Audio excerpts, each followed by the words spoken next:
Hey guys, I'm Dave, and I study English for a year abroad at the University of Birmingham, and I thought I'll just give you guys a bit of an idea on what a year abroad is actually like. So on my Instagram, I asked people to submit their questions and like what they want to know about a year abroad. So I've got a few questions which I'll go through today, and yeah, give you guys a bit of a better idea. So I actually studied abroad in California. I went to San Luis Obispo, California Polytechnic State University, or Cal Poly. Yeah, I'll just give you guys a bit of a rundown of what it's like to study abroad. So the first question is, why did you want to go on a year abroad? So for me, this was like kind of what I always wanted to do. I made sure all my universities for UCAS were eligible for study abroad, because I wanted to do English, but I always wanted to do a year abroad. So I made sure every university I chose could do a year abroad. So then I actually wanted to do a year abroad because I'd never really been abroad myself. I am a low-income first-generation student, so I never had some opportunities that other people had. So I'd never really been abroad besides going to Ireland to my family, because I'm half Irish.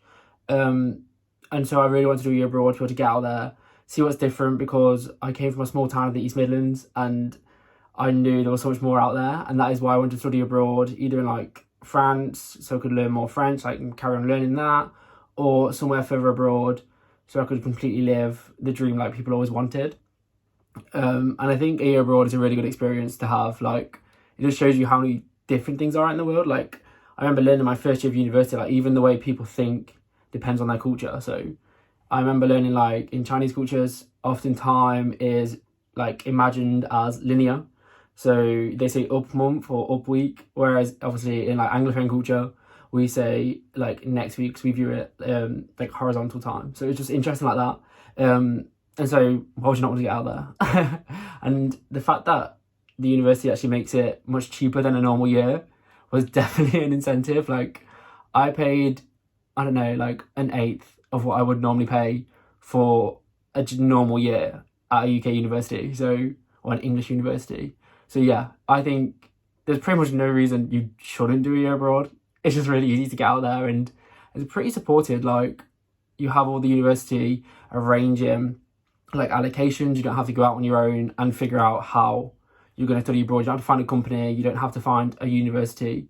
You just like apply through the university partners, and then it sets up, and then they'll tell you, okay, for accommodation, you need to do this. For this, like visas, you have to do this. Like, it's very guided, and there's like support through Student Finance England as well. Definitely doable. And if the finance is something you're holding you back, like, just do your research, go to Student Finance England and ask for a travel grant form. That's what I got. It was the best thing I did. So the other question is, in what ways was university life different abroad? And for America, it was like probably one of the biggest differences you could get, like education-wise. So I just learned this recently, but the American system is based off the Scottish university system. So that's why Americans do about 4 or 5 years plus for their degree, whereas in England, obviously, we do like 3 years and that's it. And you just do one subject to specialise in and become like, I don't know, like an expert, a full-on expert in one subject. So obviously for me, that's just English literature. Then obviously I can learn different types of literature, like American literature or like English literature from like, I don't know, like 1400s, even before that.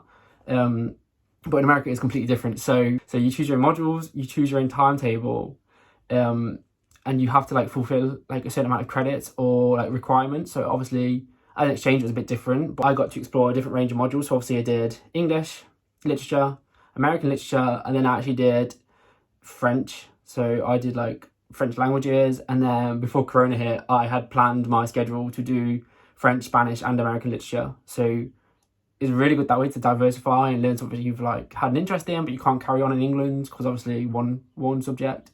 The accommodation, obviously in America, is like a hot topic for like UK people, because quite rightly, you're like, I don't know, like you're like 19 to 21, possibly sharing a room in a bunk bed with someone. And for me, I just did not like that idea. Like, I made sure the universities I chose for America were like singular. Like, I didn't want to be sharing a room in a bunk bed, because there was like freshmen, like first year university students, and they were sharing bunk beds with like 4 to 8 people. Like, that is just not cool, especially if you're paying like such a high price for like American accommodation. Yeah, and then the campus is very different. So obviously in America, they are big about sports. Like, it is insane. They're like very patriotic about the sports. Like, it can be like a kids football game or a soccer game.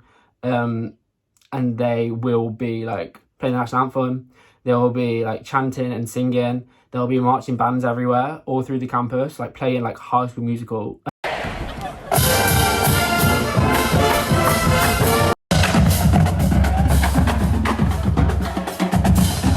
And that was so different to me. Like, you just don't get that in England, because there was full-on stadiums on the campus built, like a full-size stadium, completely built just for like American football. And it was crazy to me to think that. But one of the best things was there, because obviously in California, it's always sunny. So there was actually like a pool on campus, like one for the gym, but also like one just for purely chilling out in. Like, it was amazing. Just like in between classes, I remember I was studying for my French exam and I was just at the pool before class, like just chilling, like sunbathing, doing my French revision. So it's very different over there. Question I've got is, what did you get up to outside of studying? And that is a good question, because obviously your year abroad, you don't want it to be just studying. Like for me, we were told like you have to do 12 credits per semester. So that works out as 3 classes per semester. And I made sure I did the minimum. Like, that sounds bad, but it's not. Like, it's the same equivalent workload as in the UK. You don't want to take on more work than you need, because obviously you're in a new culture, a new country, a different language. So you don't want to like put too much pressure on yourself. And so I obviously did that. So I was there to enjoy myself. Do you know what I mean? Like, it's a year abroad. It's obviously academic, but I'm there to live my life. So it's obviously in California, like I said, it's always sunny. And I made sure I was near the beach. I was near the coast. So I was a 10-minute drive from the beach. Every weekend we'd have bonfires on the beach. Stop walking, guys. Yeah, it means stop walking. Me and this other girl who came from UAB to Cal Poly, we introduced Americans to bonfire night, because obviously they don't have it over there. And that was so fun to teach them about bonfire night and learn a bit more about myself. Like, when you're in year abroad, I think regardless of where you go, you will learn about yourself so much. Like, the difference between British and American, the difference between like languages, the difference between cultures, like histories, that sort of stuff is so interesting, and you will love that. So yeah, besides that, I also went canoeing.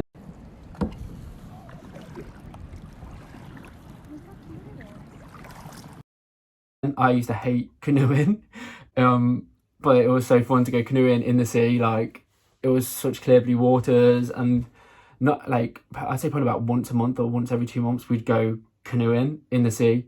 That was amazing. Like, and in California there's just like seals everywhere. Like, there'll be rocks, there'll be like little piers, there'll be little like floating barges just full of seals. And it's so nice like that. It's just, you see so much difference.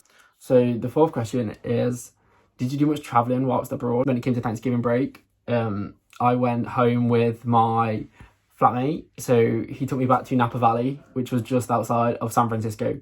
So I got to spend the whole week with him and his family, celebrate Thanksgiving with like American families in their own home, which was amazing. Like, because some people are like, oh, we'll spend it as friends, and they call it Friendsgiving in America. But I was so lucky, like I was so close to my housemate, my flatmate. We like even still speak now. And so I went with to his family home, and it was amazing, just experience it. And it was such a nice thing. Like, they were like at a friend and like a family house, a cousin's house.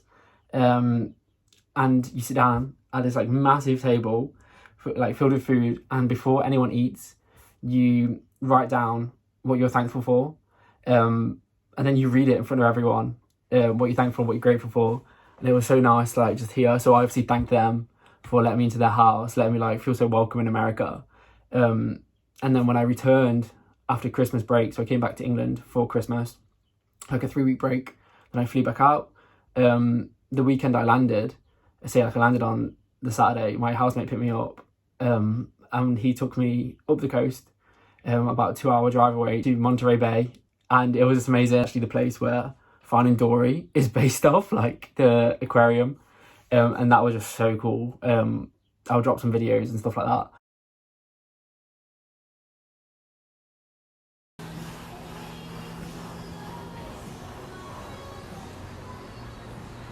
Like, we had her birthday meal like on this restaurant that hangs on the pier, and as the sun was setting, because California is the best sunsets, like it went purple and pink and yellow. It was just amazing. Like, I did quite a bit. I did more than I thought I did. Like, I came back thinking, oh, I didn't do as much as I wanted, but there are different ways you can get traveling in America. So obviously the public transport situation is so different to England. Like basically it's like non-existent unless you're like New York or LA. But I think quite a lot of the universities recognize that, especially for their students, because I think for freshmen as well, they say like don't bring your cars.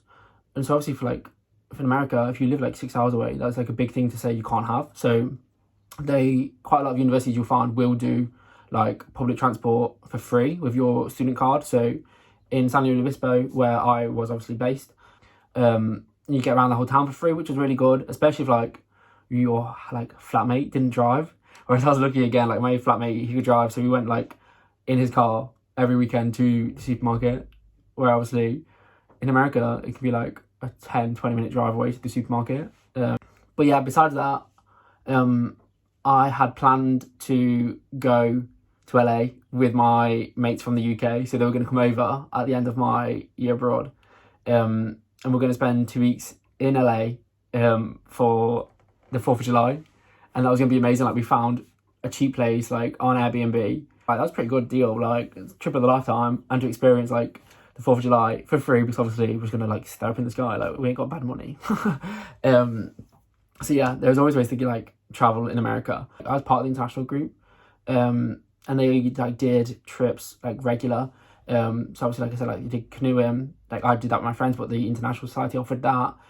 Film nights, and then some of them were like going to like Lake Tahoe, which if you have not seen Lake Tahoe, it was like the most beautiful place ever. And I'm so gutted that I didn't get to go there. I definitely want to go back to California as a bucket list, like go down the coast, because it's just so beautiful and there's so much there to do. For clubs and societies, I joined the triathlon team, so I do triathlon here in England. I've been doing it for like 2-3 years, something like that. I joined the team. It was a great way to like obviously stay in shape and get the California bod. But it was great just to meet new people and be able to explore more, because there would be serious triathlon events like throughout the year. And you'd head up the coast, head down the coast. I think there was one in San Diego I was going to go to. And so the next question is, how did you afford it all? Which is obviously a key thing, like for any year abroad. I've touched on it like a little bit here and there.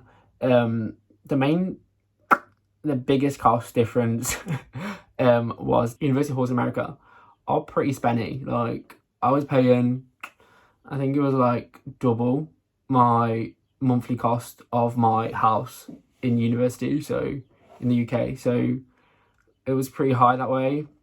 And then obviously you have to factor in like health insurance and flights. So obviously in America they don't have things like NHS, so that was like an added expense. But like I said, I got to claim that back through Student Finance England, obviously the accommodation, but the health insurance, which was every quarter, so 3 times a year, I got to claim that back. I claimed the visa back, which was like $500, which was obviously amazing to claim back. And I got like flights reimbursed as well. I think pretty much everyone's eligible. They were like, Student Finance England does offer this like travel grant. You're just like, they either apply it to you like automatically, or you can message them on their official stuff. So I messaged them on Facebook Messenger, and I said like, hi, I'm doing a year abroad, can I have a travel grant form? But basically every time I came back to England, so like I said, I came back at Christmas, I sent off receipts. Make sure you keep your receipts for everything, like all your travel stuff, because you can get reimbursements for travel to the country, but also travel around the area. Visas, health insurance, because health insurance was like $1,200 altogether for the 3 quarters I was there. But yeah, so Student Finance England was like a real saviour, because I was like, I don't know how I'm going to afford everything. If you do get anything like scholarships and bursaries, make sure you are saving them. Work over the summer, like save your money up that way. Like little things will build up, because you don't want to like go on your year abroad, be like, oh, I can't do that, because obviously that'd be sensible. Like don't go waste like $1,000 a week. But you want to go out exploring. You want to go to restaurants for your friends. Like we would try and go out for dinner like every Sunday.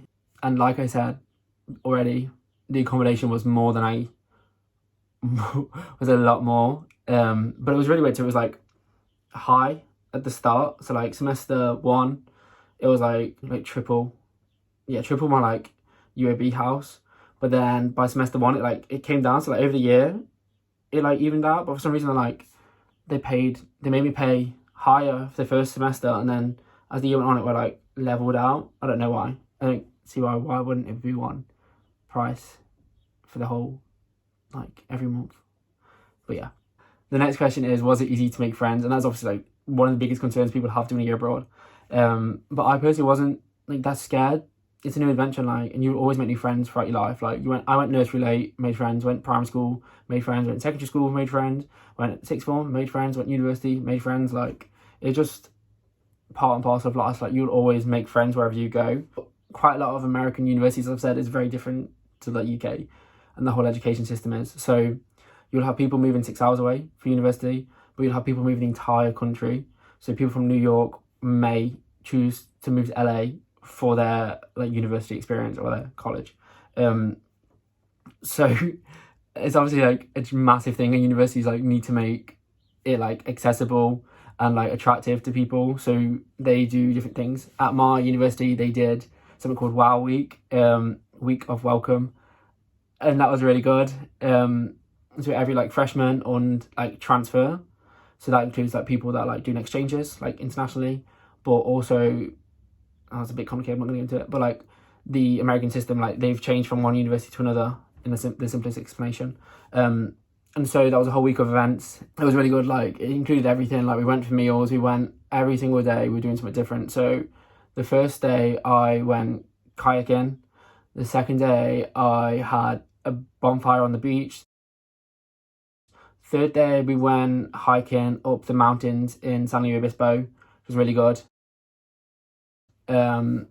Fourth day was like movie night. Fifth day was like we did an escape room, that sort of stuff, and like all the food's included. We went to the cinema, or the theatre.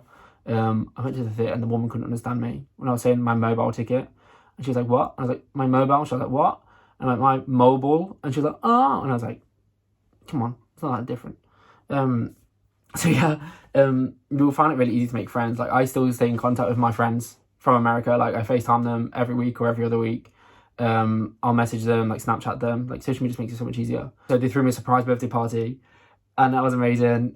We like dressed up. They did like, there's a tradition in America to make signs in different places for when you turn 21, and that was amazing. Like, I will show you my sign that I have. And it was just a fantastic thing to like have and be able to bring back. Like, I made sure I rammed that in my suitcase. Wherever you go, it's really easy to make friends, because obviously people are in the same situation as you, so they'll want to be open. They want to be like going out, doing stuff. Don't put too much pressure on making friends, because like you'll make friends wherever you go. I've been asked, how did I deal with homesickness? And so this is obviously a massive thing of a year abroad. I moved the furthest away possible, pretty much. So yeah, so I moved to America. I'd never been there before. I'd never been outside of Europe. And it was like 5,500 miles away from anyone I'd ever met, anyone I'd ever known. I've never spoken to anyone in America. But yeah, so I just thought I'd be fine, like, just have that like, go get out there, confident, like, feeling, and you'll be fine. But obviously now, like, I don't know, people that back in the day, like 1900s, they could have like long-term relationships, things like that, like long distance relationships, for letters to each other. And we now have social media, so that's how I like mentally prepared myself. I have baby nieces and nephews, so that was the main reason I kept FaceTiming like quite a few times a week to just see them. I personally found it easy if I broke it down like semesterly, so it was like week 1, week 2, week 3, week 4, like that, and the weeks just fly by so fast. And so the final question, the 8th question, is, did you find it hard coming back to Birmingham when everyone in your year had now graduated? And I think that is one of the things people worry about, not even on the year abroad, but like on the application stage, when you're considering, do I want to do a year abroad? Because everyone I know will be gone, and I'll come back to like no one. It's not true. Like, quite a lot of my friends end up doing a year abroad. Quite a few of my friends end up doing masters. You've done the hardest bit, moving to a different country, moving to a different culture, maybe even learning a new different language. Like, you've done the hard stuff, and coming back to like Birmingham, if anything, is like the easiest part of the whole thing. But no, I don't think I found it hard. If anything, like, you're happy for them. So yeah, so that's the rest of my questions. Like, they're all gone. Thank you guys for listening. I hope you found it like useful. I will drop some interesting like links below so you can find out more about a year abroad. And I'll also like drop my Instagram, things like that. If you want to message me, talk to me, I'll drop that all below. So yeah, I hope you guys enjoyed it. If you have any more questions, please just like ask me. I'm more than happy to help. And if you want more of that stuff, hit me up.